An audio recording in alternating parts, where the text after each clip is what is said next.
Hey, what's up all you Tapoholics? This is Paul here, aka Paulabusa, back with another video.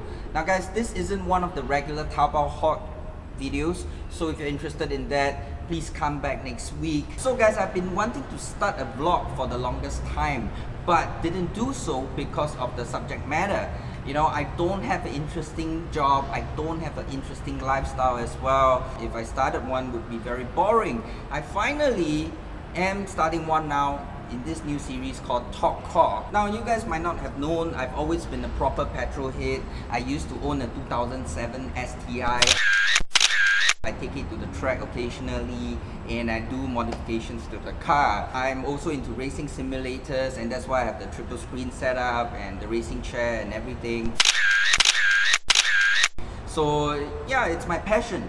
So recently I bought this new old car and I thought I'll start a vlog focusing on the build, the repair and the restoration of the car. So this series, Talk Car, will be in a vlog manner, quicker edits and lower production quality, just to take you through what modifications I do to the car and the activities that I do with it as well. So if you're interested in that, please do subscribe to the channel so you'll be keep updated as soon as I post a new video on this series. Now coming to the car itself, as you guys know, the car ownership is very expensive in Singapore. So I opt to buy an old car and renew the COE on the car, paying 50 grand, you know, just to drive it for 10 years. And I see that being the trend in Singapore, a lot of people buying older cars and renewing the COE to drive for another 10 years. So it's pretty interesting right now, so everybody's going vintage. So I thought I'll buy a performance car and rebuild it and keep it as stock as possible and keep it like a vintage collection. And the car I've chosen is right here. It's the Accord Euro R 2007.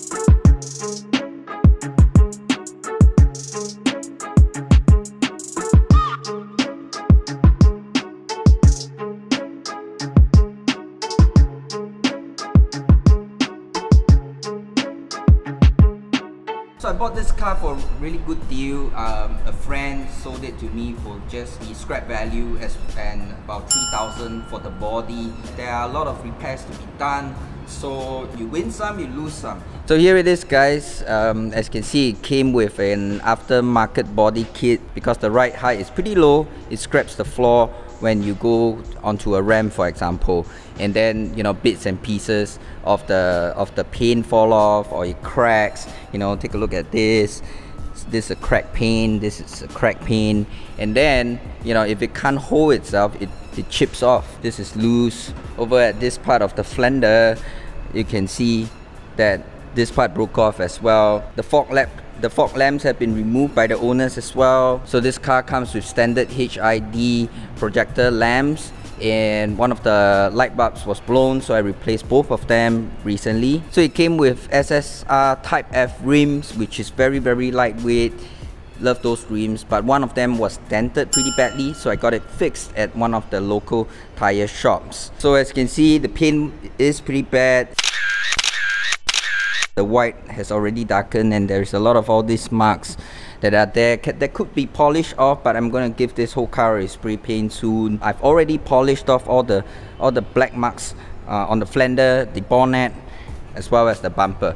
So as you can see, the paintwork still looks pretty okay on the front. So the back passenger door onwards towards the back, the marks are still there, so the paint is pretty shit. On the inside, the Euro R packs a K20 Honda engine which outputs about 220 horsepower. Honda is really good at making high revving, naturally aspirated engines, and this is one of the best engines you can find in the market, the K20A engine. So when I got the car, I changed all the fluids inside the car, including the engine oil, the coolant, as well as the transmission oil. During the same time, we also found that the radiator cap was busted, so we changed a new one. The valve cover seal and the VTEC seal was leaking, so we also changed all the seals on the engine itself. So the top tip is really to take your torchlight and shine inside the engine bay and look out for spilled oil or any liquid residue, so that could mean that you're suffering from a leak somewhere. So the interior is really why I bought this car. It's all pretty well maintained. The door panels were pretty well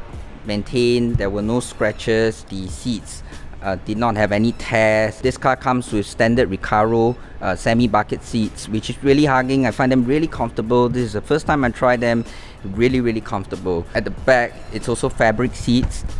Pretty well maintained, given that this is a 10-year car. Comes with racing seat belts as well, which I'm not going to use it on a day-to-day basis, maybe when I head to the track. Now the shit part is the steering. Because it's a 10-year-old steering wheel, it's begun to deteriorate and the leather is peeling.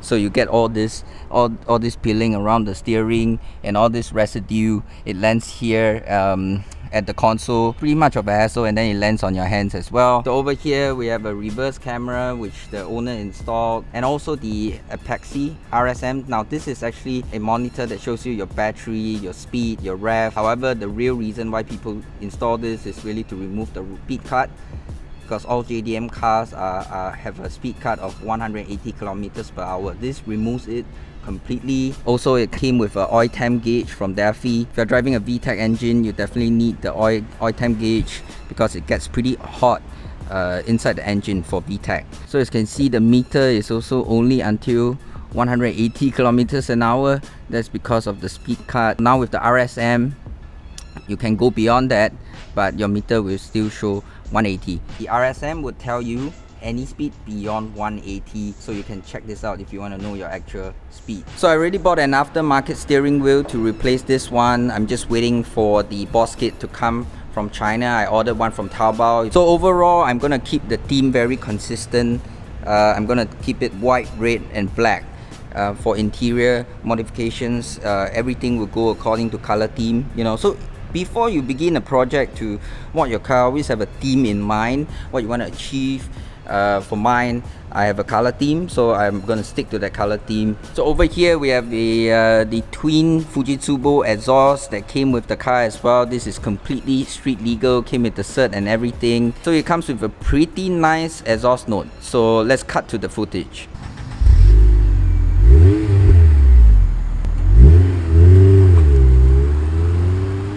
So when the car came, the suspension was leaking.